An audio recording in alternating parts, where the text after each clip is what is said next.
450 €, c'est ce que Sarah pensait devoir payer après un accident. Au final, elle n'a payé qu'une petite partie. Ce qui l'a sauvée, un truc que tu as sûrement déjà, sans le savoir, la responsabilité civile. Et tu vas comprendre pourquoi dans une seconde. Fin de journée, centre-ville. Sarah file à son after-work en vélo. Un piéton traverse, Sarah ne le voit pas. Bam! Il tombe, ses lunettes volent. Vous allez me rembourser ça, hein? Sarah panique.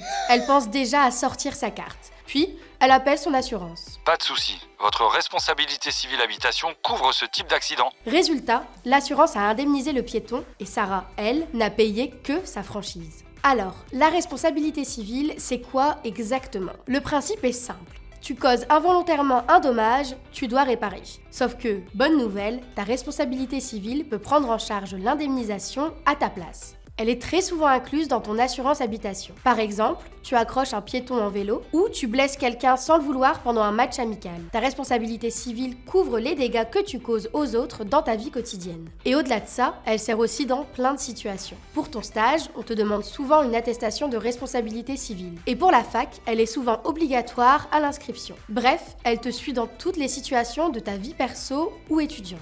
Elle te couvre, toi et les personnes déclarées sur ton contrat, comme ton ou ta conjointe par exemple. Mais ta responsabilité civile ne couvre pas tout. Par exemple, si tu te blesses tout seul, c'est pas la responsabilité civile, mais la Sécu, ta complémentaire santé ou ta garantie protection corporelle qui peuvent s'en charger. Tes affaires, exemple ton vélo volé, c'est une autre garantie. Ta voiture aussi, ça relève de ton assurance auto.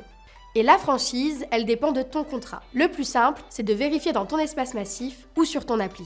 Les questions qu'on nous pose tout le temps. J'habite encore chez mes parents, j'ai besoin d'une assurance? Si tu as moins de 25 ans et que tu vis vraiment chez tes parents, tu peux être couvert par leur contrat habitation s'ils en ont un. Dès que tu as ton propre logement, tu dois prendre ton assurance à toi. Elle est obligatoire si tu es locataire et fortement conseillée si tu es propriétaire.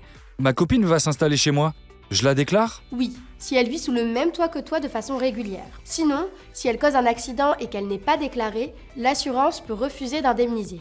Et c'est quoi la différence avec l'assurance carte bleue? La carte bleue couvre surtout les voyages ou les achats. La responsabilité civile, elle, couvre les dégâts que tu causes involontairement à quelqu'un dans la vie quotidienne.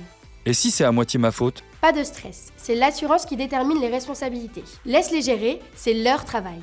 Maintenant, tu vérifies. Tu es assuré à la Massif? Si oui, ouvre ton application Massif. Rubrique Mon habitation et ma vie quotidienne, puis Mon contrat, puis Responsabilité civile, vie privée. Tu y trouveras ton attestation à tout moment, directement depuis ton espace. Et si un accident arrive demain, prends les coordonnées de la personne concernée, fais quelques photos et déclare l'incident dans les 5 jours sur l'appli ou sur massif.fr. Ne paie rien toi-même, même si tu crois être en tort. Laisse ton assurance gérer, c'est exactement pour ça que tu es couvert. La responsabilité civile, c'est sûrement dans ton assurance habitation. C'est ce qui a permis à Sarah de ne payer que sa franchise. Et toi aussi, tu l'as sûrement. Sauf si tu as plus de 25 ans et que tu vis encore chez tes parents. Vérifie-le dans ton espace massif. Dans ce cas, il te faut ton propre contrat responsabilité civile. Mieux vaut 5 secondes de vérification que 500 € de mauvaise surprise. Allez, à très vite pour un nouveau décodage. Solution jeune par la Massif, comprendre, c'est se protéger.